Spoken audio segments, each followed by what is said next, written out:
Well, I think we're there. I think we've arrived.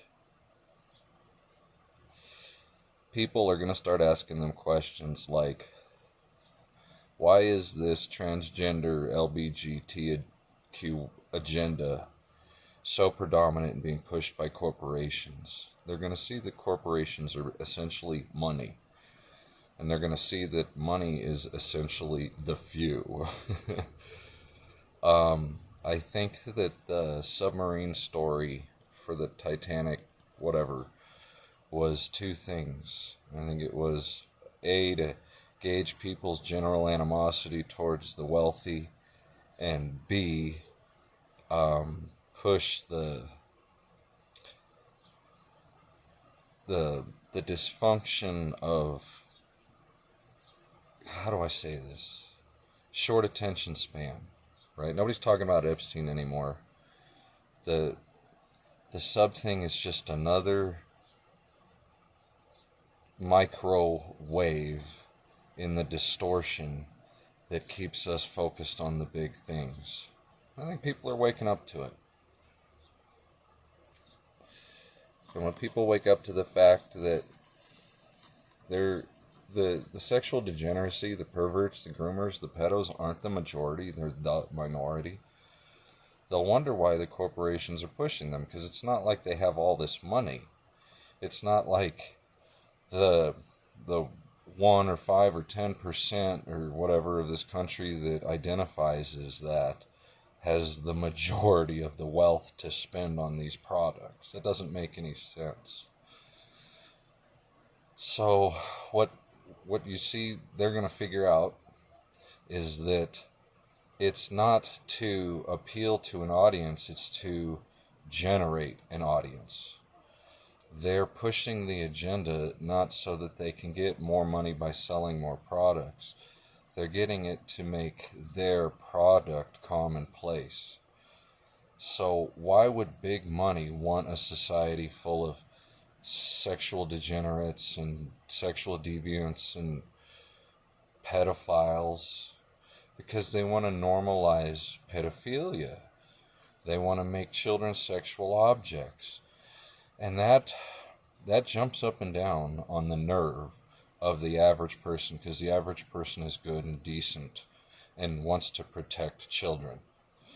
And when the average sheep, the average lemming, the average just Republican, Democrat, voter, video game player, whatever, when they realize that the big corporations, the big money, the small circle is trying to normalize pedophilia so that the rich can have sex with children legally and other deviant stuff, it's game on. We're there. And so how do you attack that element when you are ready to end that relationship or repulse that influence? Like, people want to go to violence, but dude, money understands money. And if you haven't noticed, we buy everything from China, who is this inner circle's current lapdog. Like, we don't get the same news they get for a reason. Oh, yep. America got sold down the river after it got stripped dry. And that inner circle's new favorite is China. And China has been getting a transfusion for money from us for a while. But next it's going to get fed our carcass.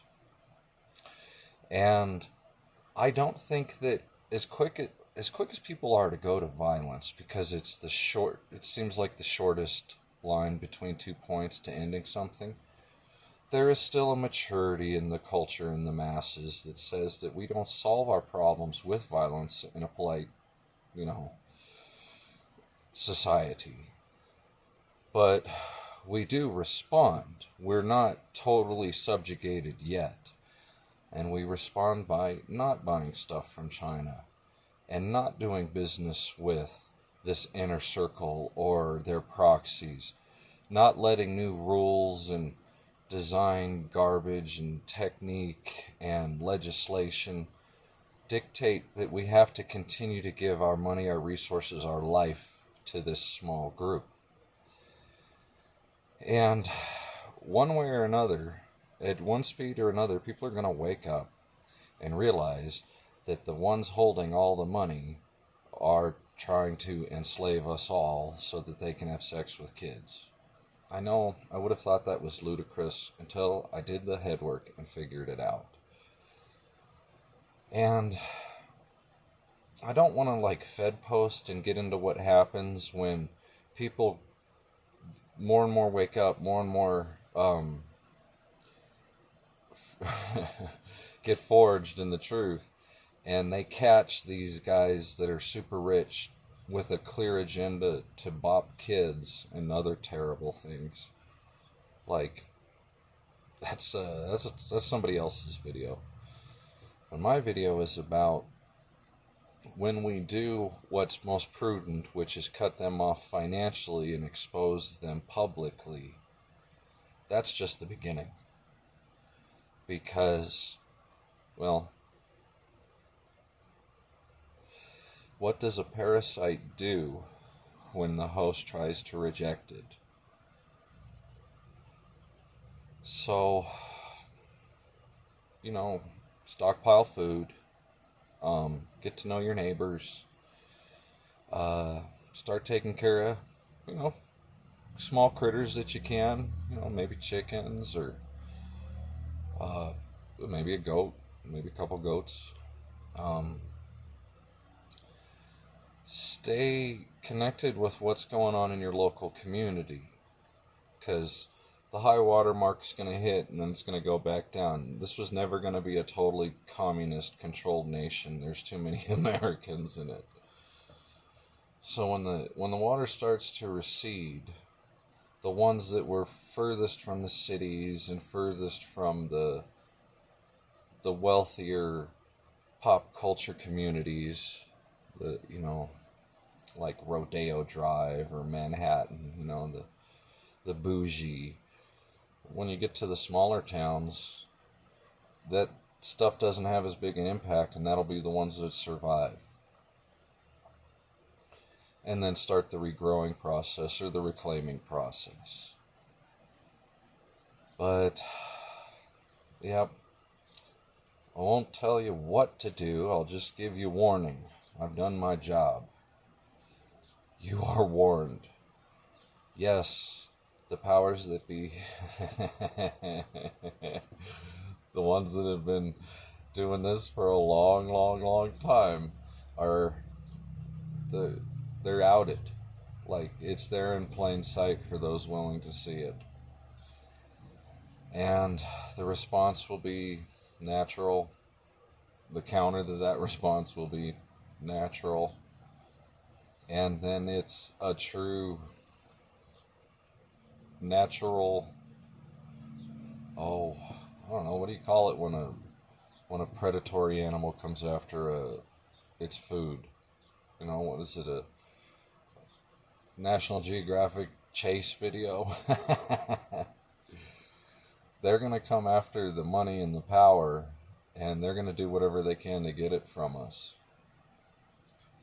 And we're going to do like we've always done and prove to them that we're going to starve them of their system by standing up a better one that they can't consume. Not yet, anyways. Not immediately.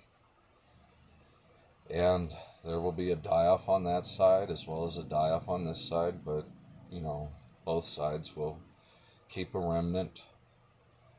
And we get to lay out a new board. We get to build a new tomorrow. We get to establish new culture. We get to reinvent ourselves, so to speak. Or maybe just an opportunity to start fresh with who we were meant to be the whole time. Fear not, it's all in God's hands. Be grateful, be repentant. Know that you are loved. Godspeed.